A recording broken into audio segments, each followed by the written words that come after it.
There's kind of five real reasons that I think stop us before we get there. And the first one is, it's really hard.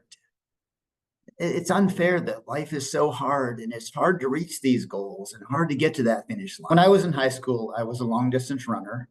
I did mile, 2 mile, ran cross country.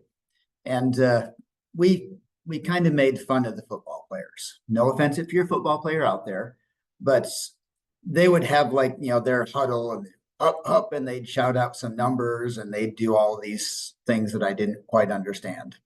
So we decided to start doing the same thing. So we'd get in a huddle and one of us would say, "What's our strategy?" Run. Okay.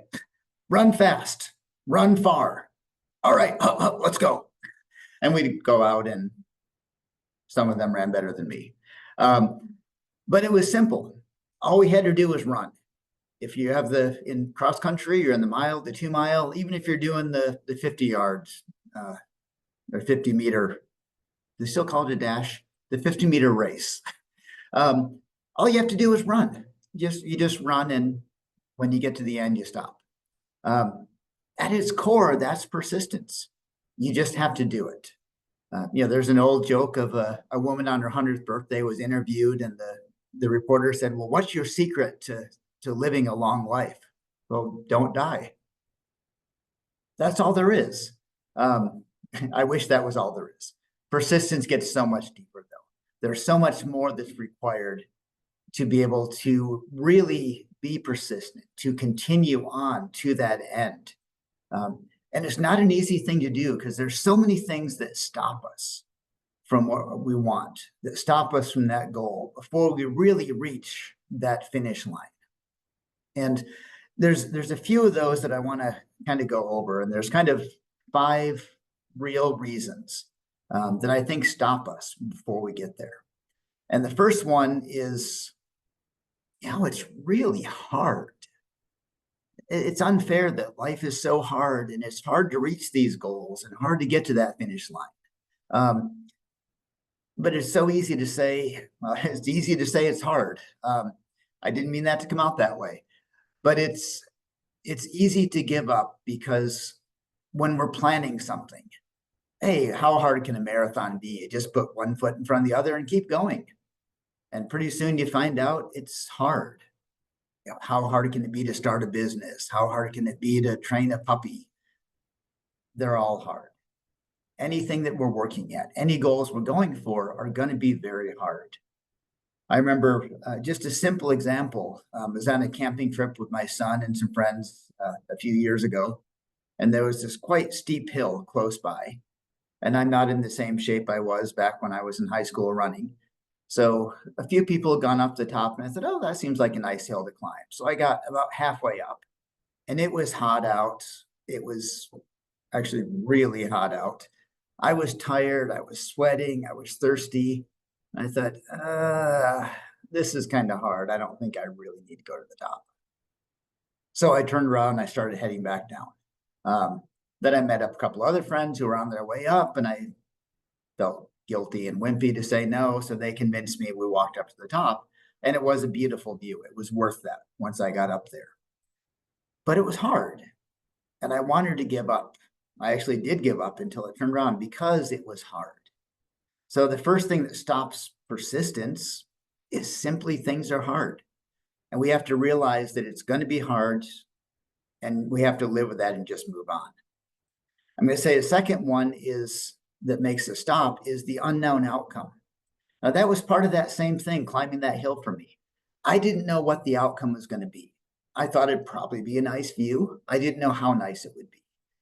I didn't have a clear vision of what I wanted, what was going to happen when I got there. So it's easy to give up if you don't really know where you're going or what you want to get to. You don't know what the reward is going to be. Why are you going to spend all that effort if you don't know what the reward is? So understanding your reward is going to help you to be more persistent, having that clear vision in the end. And say a third one is lack of resources and planning. This can be a big one, especially in a business setting. I've talked to several people who have started businesses And they say, no, I've got everything I need to start this business. It's going to be wonderful as long as I'm making a good profit by month 4. Otherwise, I'm out of money and have to quit. And sadly, that happens a lot. A lack of planning ahead of time is going to cause you to not be able to be persistent sometimes, even if you want to. Now, as we heard from John Kovich Jr. earlier, sometimes there's things you can do about that. Maybe you can drive an Uber, you can donate plasma, you can do something, you can find another round of funding. But you need to plan those things out ahead of time. Not having a plan for your resources and what it's going to take is going to make it very difficult to be persistent in doing that, and easy to give up and become frustrated due to that lack of planning at the beginning. The 4th one is unreasonable expectations. This happens to me all the time. I've been to the gym several times, and never once have I come out of the gym suddenly being a lot more buff and in better shape and healthier. I wish it did, but I went there just last month and it didn't work that time either. I had an unreasonable expectation. You can't just do something once, like going to the gym, and have it suddenly work out. You can't just set up a website and suddenly expect to have a huge amount of traffic. You can't just sit down on a computer and start typing and expect to have a best-selling book. You have to have a reasonable expectation of the work that it takes to get into it.